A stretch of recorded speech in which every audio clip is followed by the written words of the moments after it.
भाजपा के जो राष्ट्रीय अध्यक्ष हैं वो हिमाचल के हैं, स्वास्थ्य मंत्री हैं, बहुत बड़ा उनका कद है। और पूर्व में जो मंत्री अनुराग ठाकुर जी रहे उनका भी बड़ा कद है।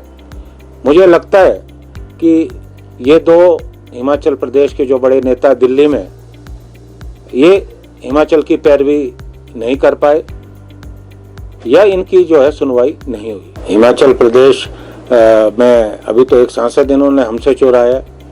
अब इतने सांसद हैं इनके, और इतने हमारे जो सांसद हैं वो क्या हिमाचल के लिए कर पाए। इतने सांसदों को अपने प्रभाव का इस्तेमाल करना चाहिए था, लेकिन मुझे लगता है कि कोई प्रभाव का अपना इस्तेमाल नहीं कर पाए। हमें तो अपने जीएसटी शेयर में भी जो मिलना चाहिए था वो हमें नहीं मिल पाया।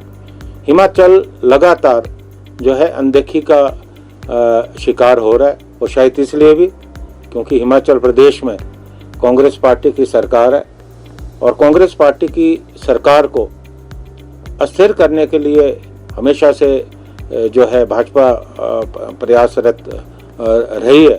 हालांकि मुझे लगता है कि ये मंसूबे पूरे होने वाले नहीं है, लेकिन हिमाचल ही नहीं, देश के जो दूसरे राज्य हैं, एक आधे राज्यों को छोड़कर उन राज्यों को भी जो है इस बजट से जो है निराशा हुई। बहुत बड़े बड़े दावे जो है इस बजट से पूरे किए गए थे, लेकिन आज जब बजट आया तो बहुत निराशा जो है हुई है।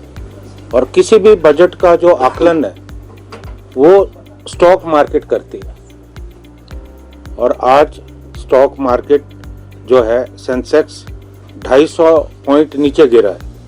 उसी तरह निफ्टी 50 जो है 23,450 नीचे आया। ये इस बात को इंगित करता है कि इन्वेस्टर में कोई उत्साह नहीं, और अगर बजट अच्छा होता तो सेंसेक्स ऊपर जाता। कुल मिलाकर ये जो बजट है ये आंकड़ों का मायाजाल है, और बार बार बिहार का जिक्र हो रहा था, और ऐसा लग रहा था कि ये बजट केंद्रीय बजट ना होकर बिहार का बजट हो। भारत गणराज्य में 28 राज्य हैं, केंद्र शासित प्रदेश भी, किसी का कोई जिक्र नहीं हुआ, सिर्फ बिहार का हुआ, क्योंकि बिहार में चुनाव जो है दहलीज पे, और ये सरकार बैसाखियों के सारे चल रही है,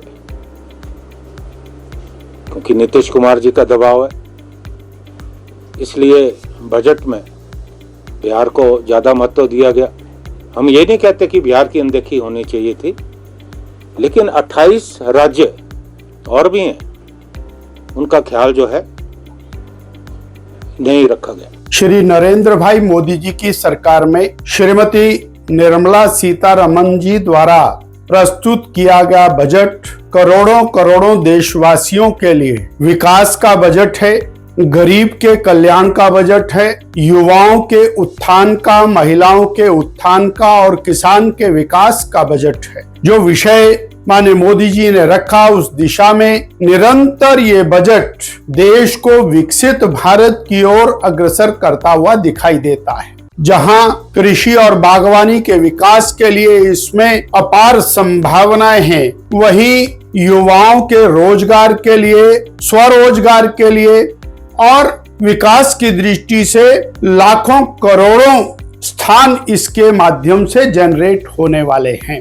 महिलाओं के विकास के लिए और गरीबों के कल्याण के लिए यह बजट सर्वथा उपयुक्त है। जो मिडिल क्लास अर्थात सैलरीड व्यक्ति, जो तनख्वाह लेने वाला व्यक्ति है, जिसको और इनकम टैक्स के माध्यम से कुछ धनराशि उसकी सरकार के खजाने में जाती थी, अब उसके हाथ में ज्यादा धनराशि आए, इसके लिए बहुत बड़ा फैसला और मोदी सरकार ने किया है। पहले 2014-15 तक जितना टैक्स बनता था वो सारा देना पड़ता था। उसके बाद 2 लाख रुपए का स्लैब आया, फिर 5 लाख का स्लैब आया, फिर 7 लाख का स्लैब आया। ये सभी मोदी जी की सरकार में आए और इस बार 12 लाख रुपए तक की आमदनी वाले व्यक्ति को 0 टैक्स देना होगा।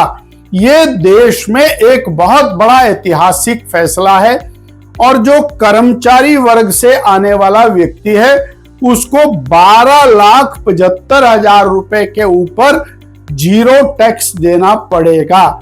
हम ये कह सकते हैं कि लगभग जो टैक्स पेयर हैं उसके अंदर बहुत बड़ी संख्या ऐसी है जो जीरो टैक्स में आ जाएगी और अनुमान के अनुसार 1,00,000 करोड़ रुपए का बेनिफिट सरकार ने इनकम टैक्स में उन लोगों को दिया है जो 12 लाख से नीचे प्रति वर्ष कमाने वाले लोग हैं। हम नरेंद्र भाई मोदी सरकार को धन्यवाद देते हैं, निर्मला सीतारमण जी के बजट की प्रशंसा करते हैं।